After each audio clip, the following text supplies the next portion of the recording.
हाँ तो बच्चों, फिर से आज की क्लास में हम क्लास 10th एसएसटी बुक का नाम है भारत और समकालीन विश्व के चैप्टर भारत में राष्ट्रवाद को लेकर के आए हैं। और उसमें हमने कुछ पढ़ लिया है, राष्ट्रवाद के बारे में जान लिया है। महात्मा गांधी की एंट्री इंडिया में हो चुकी है 1915 में। और उसके बाद अब हम जो टॉपिक लेकर के आए हैं, आज दो टॉपिक पर बात करेंगे हम। इसमें पहला टॉपिक है रोलेट एक्ट और दूसरा टॉपिक है जलियांवाला बाग हत्याकांड। बच्चों, रोलेट एक्ट ये एक ऐसा कानून था जिसको हम काला कानून भी कह सकते हैं। अंग्रेजी सरकार के द्वारा भारतीयों पर जबरन लागू किया गया था, जो सर सिडनी रोलेट की अध्यक्षता वाली जो सभा थी उसमें पास किया गया। और इस काले कानून को भारतीयों के विरोध के बावजूद भारतीयों पर लागू कर दिया गया था 1919 में। अब इस एक्ट के तहत जो प्रावधान रखे गए थे उन पर बात करेंगे, फिर उसका क्या प्रभाव पड़ा, इसका विरोध क्यों हुआ, क्या परिणाम निकले इसके, इन सभी बातों पर हम धीरे धीरे एक एक करके बात करेंगे। तो सबसे पहले बच्चों यही है कि ये जो कानून है ये भारतीयों की इच्छा के विरुद्ध अंग्रेजी सरकार को कुछ ऐसे ऐसे अधिकार दे रहा था जिसकी आड़ में अंग्रेजी सरकार या जो कहे पुलिस भारतीयों पर अत्याचार कर रही थी। इस एक्ट का फायदा उठा करके अंग्रेजी पुलिस, अंग्रेजी सरकार बिना मुकदमा चलाए भारतीयों को जबरन गिरफ्तार कर लेती थी और 2 साल तक बिना मुकदमा चलाए, बिना कोर्ट में पेश किए उनको जेल में बंद कर देती थी। तो बच्चों, ये जो कानून था ये सीधा सीधा भारतीय जो आंदोलन था हमारा आजादी के लिए, उस आंदोलन को दबाने के लिए एक बहुत बड़ा प्रयास अंग्रेजी सरकार की ओर से था। तो इसमें हम सबसे पहले बात करेंगे कि इसका मुख्य प्रावधान क्या थे इसमें। तो सबसे पहला जो प्रावधान था बच्चों ये था कि 2 साल तक राजनीतिक कैदियों को या यूं कहें किसी को भी गिरफ्तार करके बिना मुकदमा चलाए, बिना कारण बताए और उनको गिरफ्तार कर सिर्फ संदिग्ध बात पर शक के दायरे में रख करके गिरफ्तार करके और उनको जेल में डाल देती थी। ये अधिकार इस कानून ने अंग्रेजी सरकार को दे दिया। पुलिस को एक अधिकार क्या मिला कि बिना वारंट के वो किसी भी जगह की, किसी के घर की, किसी व्यक्ति की तलाशी लेने को उसको छूट मिल गई। बिना वारंट के उनको गिरफ्तार कर सकती थी। आज अगर हमें को गिरफ्तार करने के लिए आता है तो हम पूछते हैं वारंट लाए हो या तलाशी के लिए वारंट लाए हो, लेकिन इस काले कानून ने अंग्रेजी पुलिस को यह अधिकार दे दिया कि बिना वारंट के भी आप किसी को गिरफ्तार कर सकते हो और किसी के घर की जाकर के तलाशी ले सकते हो। तीसरी बात जो इसमें थी बच्चों ये थी कि सोशल मीडिया पर प्रतिबंध लगा दिया गया। मीडिया पर बैन लगा दिए गए कि मीडिया की एंट्री कहीं पर भी नहीं होगी। अगर कहीं गलत हो रहा है और वहां मीडिया पहुंचने का प्रयास करे तो वहां पर मीडिया की एंट्री बैन कर दी गई थी। ये 3 प्रावधान इस कानून के मुख्य थे। ऐसे हालात में अगर हमें जब अच्छे अच्छे नेता हमारे जो थे उस समय, क्रांतिकारी नेता जो थे हमारे, उनको अगर ये जेल में बंद कर देंगे तो इनको पता था कि भारत की ओर से ये जो आंदोलन चल रहा है ये निश्चित रूप से दब जाएगा। इसके बाद इसका उद्देश्य पर अगर हम जाते हैं, इसका उद्देश्य क्या था, ये क्यों लागू किया गया होगा, तो बच्चों सीधा सीधा उसका उद्देश्य था कि भारत के ओर से जो दमन करने के लिए जो आंदोलन चलाया गया था आजादी के लिए, उसको दबाने के लिए ये कानून लाया गया था। उनको लग रहा था कि आंदोलन जोर पकड़ता जा रहा है, प्रभावी होता जा रहा है और अखिल भारतीय होता जा रहा है। तो ऐसे हालात में इस कानून को लेकर के आए और उन्होंने हमारे अच्छे अच्छे नेताओं को गिरफ्तार करके जेल में डालना शुरू कर दिया। तो भारत में राजनीतिक जो गतिविधियां हो रही थी उनका पूर्ण रूप से दमन करना, उनको दबाना, नेताओं को हतोत्साहित करना, इस काले कानून का मुख्य उद्देश्य था।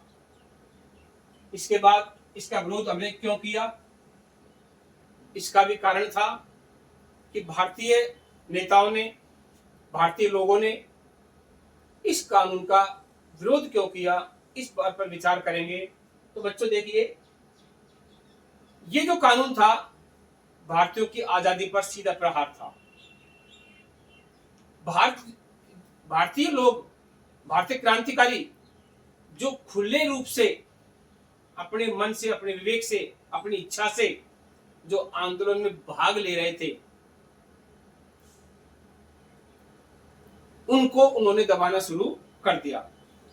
तो उन्होंने दिमाग लगाया कि अगर ये भारतीय जो हर आदमी अपनी इच्छा से इस आंदोलन में भाग ले रहा है, तो क्यों न ऐसा कानून लाया जाए जिससे कि इनको हम गिरफ्तार करें, इनके इस आंदोलन को दबाने का प्रयास किया जाए।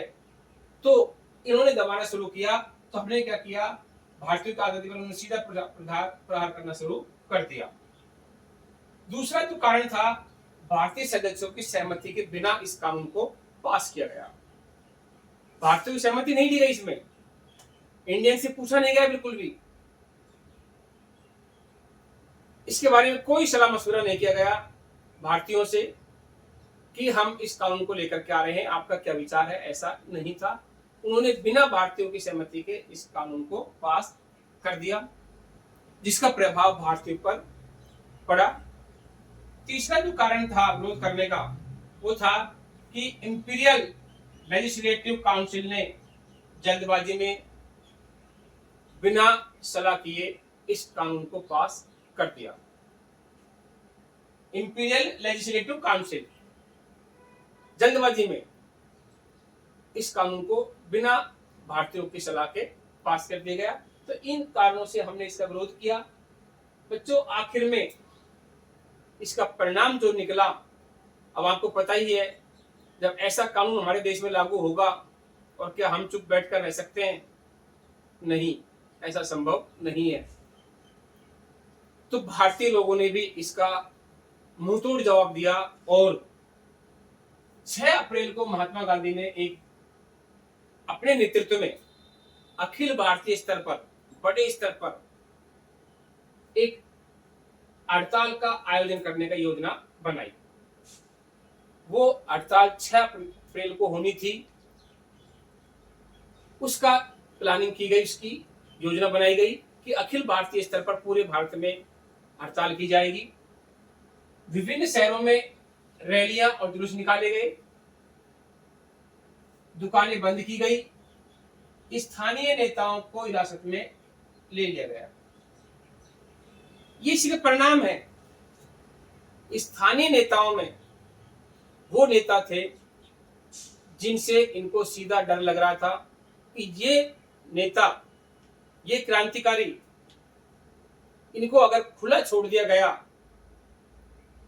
तो ये आंदोलन और भी विकराल रूप धारण कर लेगा और कहीं ना कहीं हमें नुकसान देगा। इसीलिए इन्होंने पहले से ही उनको सबसे पहले गिरफ्तार कर लिया। स्थानीय नेताओं, बैंकों, डाकखानों, रेलवे स्टेशनों पर हमले किए गए भारतीयों के द्वारा। भारतीय क्रांतिकारियों ने इसके विरोध में ये सारे कदम उठाने का प्रयास किया।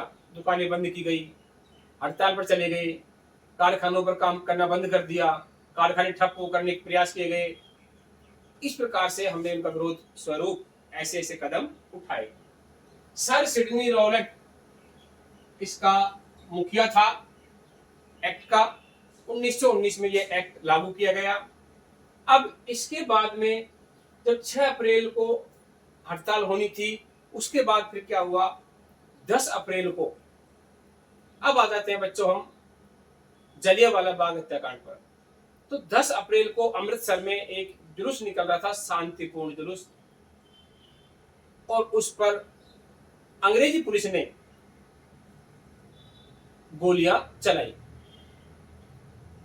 तो 10 अप्रैल की इस घटना से क्रुद्ध होकर, नाराज होकर, इस रोलेट एक्ट के पूरे खाके के विरोध में अमृतसर पंजाब में जलियांवाला बाग हत्याकांड नामक जगह पर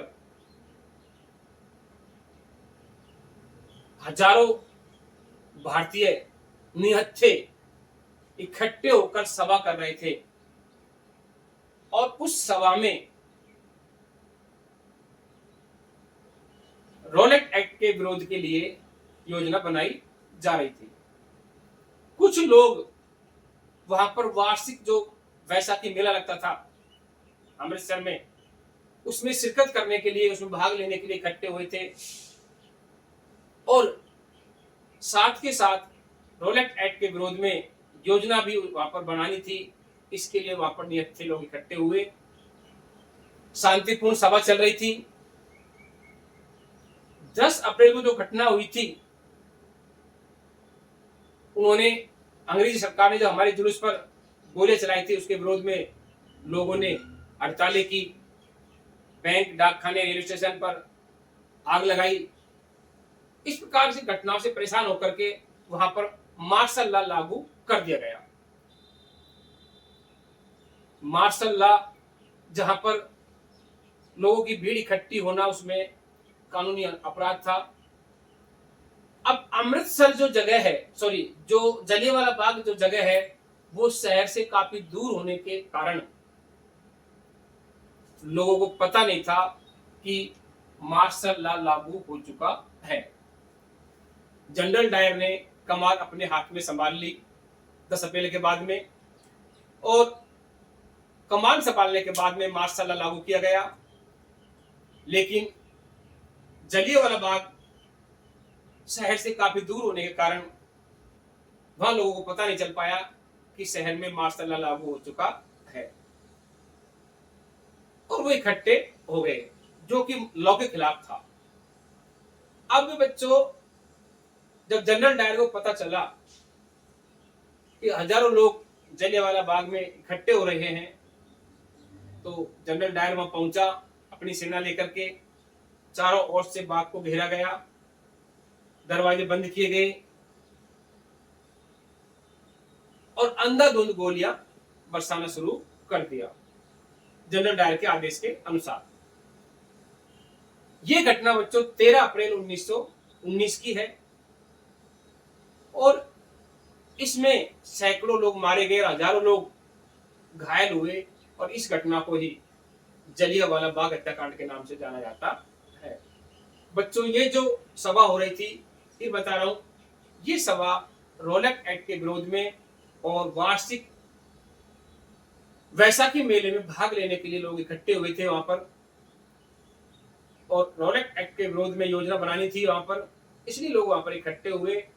लेकिन गलती ये हुई कि उस समय मार्शल लॉ लागू था, और दूर होने की वजह से पता नहीं चल पाया, जिससे जनरल डायर ने उसका फायदा उठाया और उन पर अंधाधुंध गोलियां चलाई।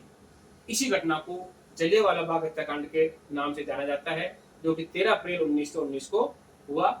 धन्यवाद। अगले टॉपिक को हम अगली क्लास में पढ़ेंगे।